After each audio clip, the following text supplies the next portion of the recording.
Oke, Assalamualaikum warahmatullahi wabarakatuh. Sebelumnya, perkenalkan nama saya Kakak Erikson.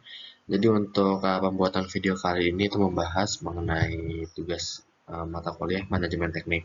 Nah, sebelum kita lanjut ke pembahasan, saya ingin memperkenalkan dulu untuk teman kelompok saya. Yang pertama ada Muhammad Rizky Putra Hermawan dengan NIM 2012-11-006. Dan yang kedua ada Hardif Tri Prasetyo dengan NIM 2012-11-026. Dan yang terakhir itu ada saya sendiri, Kak Erikson dengan NIM 2022-11-034. Oke, jadi untuk tugas pada pertemuan kali ini itu mengenai Organizing Change Management atau pengelolaan perubahan organisasi. Sebuah pendekatan komprehensif. Oke, jadi untuk pengelolaan perubahan organisasi ini itu merupakan proses penting untuk mencapai keberhasilan dalam menghadapi lingkungan bisnis yang dinamis. Artikel ini akan membahas konsep dasar, strategi, dan praktik terbaik dalam mengelola perubahan organisasi. Oke, selanjutnya memahami konsep dasar pengelolaan perubahan organisasi. Yang pertama, pentingnya adaptasi. Nah, organisasi itu harus mampu beradaptasi dengan perubahan untuk tetap relevan dan kompetitif. Nah, lalu yang kedua, dampak perubahan. Perubahan dapat mempengaruhi struktur, budaya, proses, dan teknologi organisasi. Lalu yang ketiga, manajemen perubahan. Di mana manajemen perubahan itu membantu meminimalkan resistensi dan mencapai hasil positif dari perubahan. Oke, selanjutnya mengidentifikasi pemicu dan resistensi terhadap perubahan. Nah, yang pertama itu dari pemicu perubahan, itu ada 4 faktor. Yang pertama itu ada teknologi baru, persaingan pasar, kebijakan pemerintah, dan permintaan konsumen.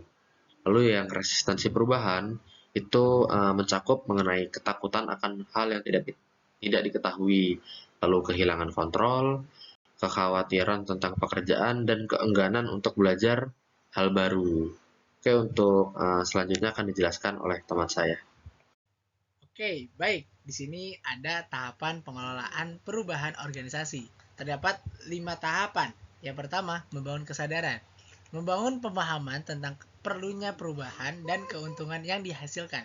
Yang kedua, ada komunikasi yang efektif, yaitu dapat menyampaikan informasi perubahan dengan jelas dan transparan. Yang ketiga, ada mengatasi resistensi atau mengidentifikasi dan mengatasi hambatan dan keraguan terkait perubahan. Yang keempat, ada implementasi dan pemantauan. Nah, di sini menerapkan perubahan secara bertahap, memantau kemajuan, dan membuat penyesuaian. Lalu yang terakhir ada penguatan dan integrasi, yaitu memastikan keberlanjutan, perubahan, dan mengintegrasikannya ke dalam budaya organisasi.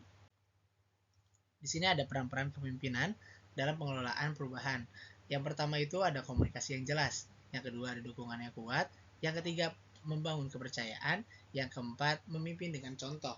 Nah, untuk yang pertama ini, pemimpin harus berkomunikasi dengan jelas tentang visi, tujuan, dan manfaat perubahan.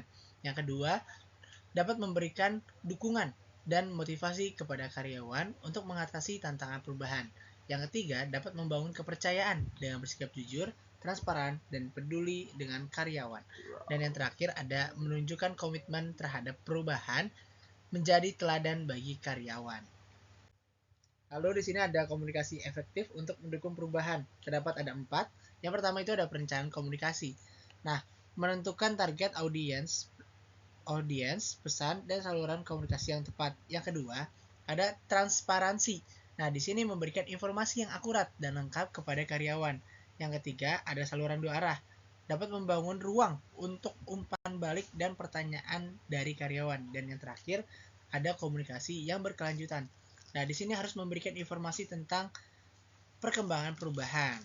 Lalu yang selanjutnya ada melibatkan seluruh pemangku kepentingan. Terdapat ada 4, yaitu ada pelanggan, investor, karyawan, dan pemasok. Nah, yang pertama itu melibatkan pelanggan dalam perubahan untuk memastikan kepuasan dan loyalitas.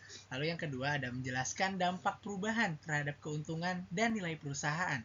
Dan yang ketiga ada memberikan kesempatan nih kepada karyawan untuk memberikan masukan serta kontribusinya. Lalu yang terakhir, berkolaborasi dengan pemasok untuk memastikan kelancaran pasokan dan kualitas produk.